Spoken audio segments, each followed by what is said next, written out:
Would you actually define aspirate? Do you? There's penetration, there's aspiration. Okay. If you guys look at the next page, there's a diagram. It's a little difficult to see. I couldn't blow it up anymore.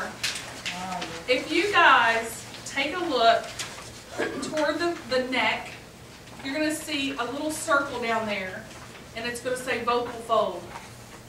It looks like a little disc in the neck. Does everybody see it?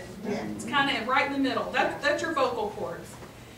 If right above it there's this little hot dog looking flap, that's the epiglottis. When a person swallows, the epiglottis will close over. So the food in the liquid goes down to the stomach, down the esophagus, and it protects the airway.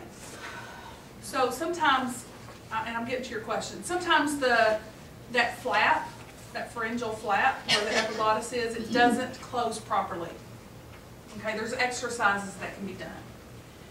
When something is aspirated, it goes below the level of the vocal cords. When something is penetrated, it goes to the level of the vocal cords. Most of the time when something is penetrated and it just sits at the level of the vocal cords, most people feel it and cough it up. The air pushes it back up and then they swallow it and it's fine.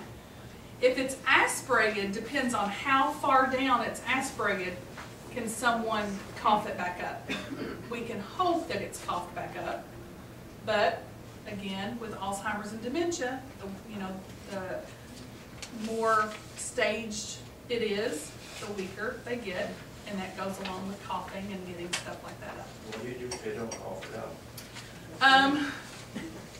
It depends on how big it is. I mean, most of the time, if it's aspirated, it's going to be, it'll go into the lungs. And if enough builds up, that's where the pneumonia comes in.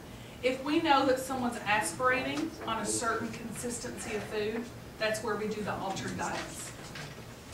Well, I suppose I'm at home and she's going to get choking. What am I supposed to do? If it's a choking, Swallow something and it gets stuck back there. What do you do?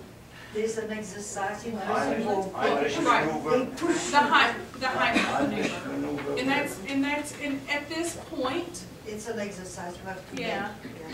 At this stage, I think it's a good idea for everybody to know how to do the Heimlich maneuver, because it's more likely that you're going to see something like that.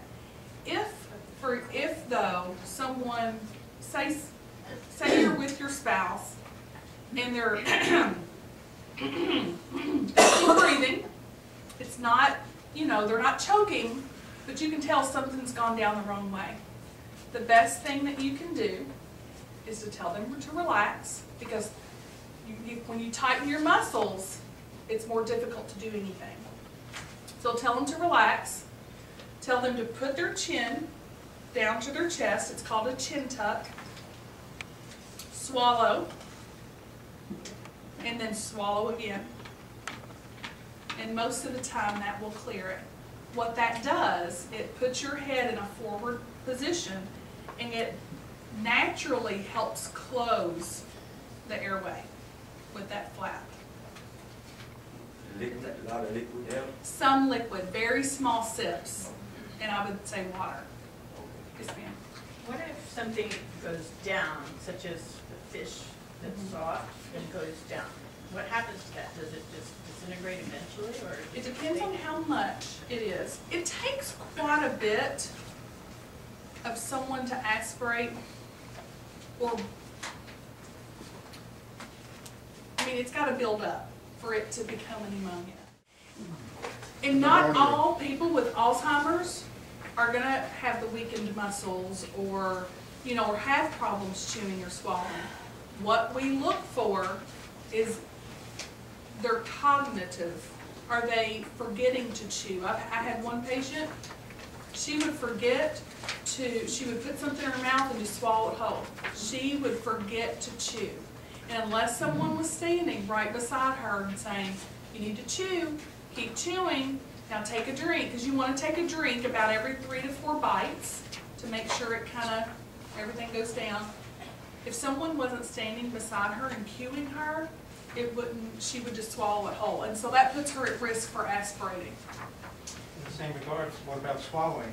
Can a person also basically forget to swallow? Yeah. Yeah.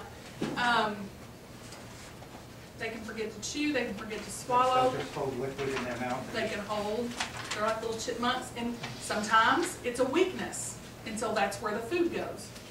But a lot of times, they just forget it's there. They forget to take their tongue and move it over. They're not, you know, when we eat, you know, it's like a party in my mouth, you know. I'm eating, you know, my tongue's going from left to right, and I'm doing all these things, and a lot of times they're either going to get distracted by the TV, by other people, by their table mates, everyone's talking.